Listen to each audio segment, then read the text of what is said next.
other side who were hoping that a new attorney general would dismiss this case.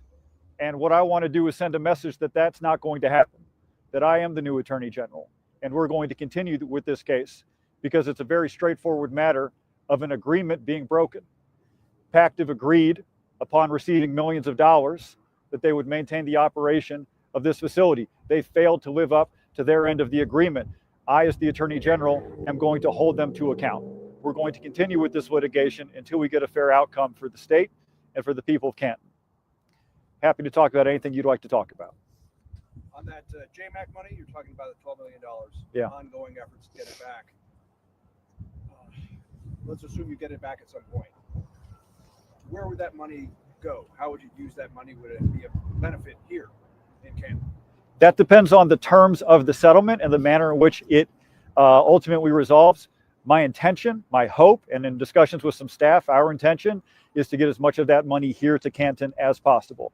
There's no question that some of it under the law will also have to go to the state legislature, but we intend for the majority of it to stay here, although it will depend on the manner in which this is resolved.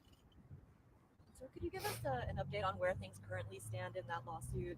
From what I understand, a trial is set for May, I believe, and are there settlement talks underway? That's a good question. Here's where the lawsuit stands with Pactiv right now. We are set for trial. We also have another mediation coming up. So there is an opportunity for them to avoid going to trial. I hope they take that opportunity. If they don't, we are ready to go to trial within the next few months. Mayor, if there are funds recovered from this lawsuit, Canton has a lot of needs. What would you prioritize in terms of utilizing any settlement proceeds? Well, obviously, in more ways than one, Pactiv broke our heart. They broke our economy. We have the wastewater treatment plant. We talk about Canton's future. We talk about all the amazing things we're going to do with wastewater. We have to provide those basic services, wastewater being one of those. So again, we have to look at our economy, our budget, the ability to keep providing the great services, supporting the wonderful town employees that we have. But wastewater is foremost in my mind. But what we can do with that, again, Attorney General Jackson's correct. We'll have to see where all the money's divvied up at. But again, we appreciate everything the DOJ, now Governor Stein, Attorney General Stein, working with the DOJ has been amazing. And holding Pactiv, again, when you make promises, I don't care if you're a corporation or the lessons I tell my son Stone, you make promises, you keep them. If you do not, there are consequences, and that's exactly what's happening here. Anyone else? Sure. Sir? I know you're here also to talk about hurricane scams. Yep. What types of specific things are you seeing? So look, when it comes to scams, what we're expecting is there are going to be some bad actors who try to take advantage of vulnerable people. There are a couple things in particular that we're worried about. One is price gouging. We've already seen some of that with people charging astronomical rates for tree removal. If you are victim of a scam, or if you see someone charging a rate that you feel is price gouging, I want you to contact our office. You can do that online through the website, or you can call 1-8775-NO-SCAM.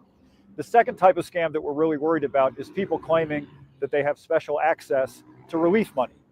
People are vulnerable. Some of them are desperate. There are going to be some bad actors who say, just give me your credit card and I can help get you access to some special pot of relief money. I want people to be extremely on guard against people who claim that they have access to special pots of money that you haven't heard about through the news or through local government. And if you are suspicious, call with our office and just check. If you're being offered a deal that you think sounds a little too good to be true, check with us. We'll tell you whether or not it's legit. Can you talk a little bit about the lawsuit in business court against HCA Healthcare and how your administration will be managing that? Yeah, sure. Regarding HCA, I have heard that some of their attorneys were hoping that a new attorney general would drop that case. Well, I am the new attorney general, and we're not going to drop that case because they broke the agreement that they made with the state to provide a certain level of service, specifically with respect to emergency trauma and oncology. I believe there's strong evidence that they have not kept up their end of that agreement. So we're going to keep going with that case until we get a fair outcome. How about your office supporting nurses in Asheville right now at the Mission Hospital, which is the largest hospital in the region? We saw your predecessor make several visits there. Do you plan to build a relationship with that unit? Yes.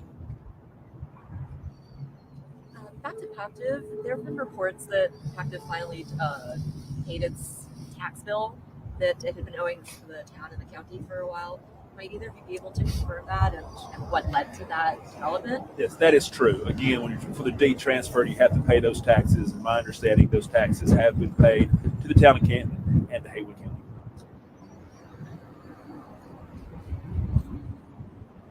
Any other questions? I have an off-topic question. Sure. Governor Roy Cooper signs executive order to ban TikTok on citywide devices within offices. What kind of impact will that make on your office? I know you have a very active TikTok account. What kind of impact will that make? I've always had TikTok on a phone that had one app on it, and it was TikTok. So I've taken precautions about that because there are some issues with respect to that particular app. I've never had it on a government device, and I support the executive order. It exists federally as well as in North Carolina. I think that's smart policy.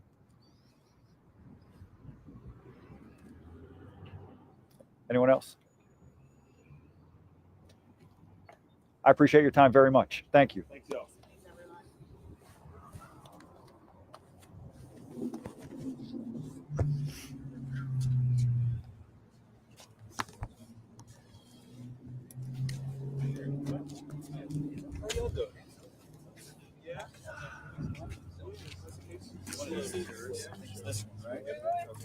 This one is yours. Way to go. Way to not.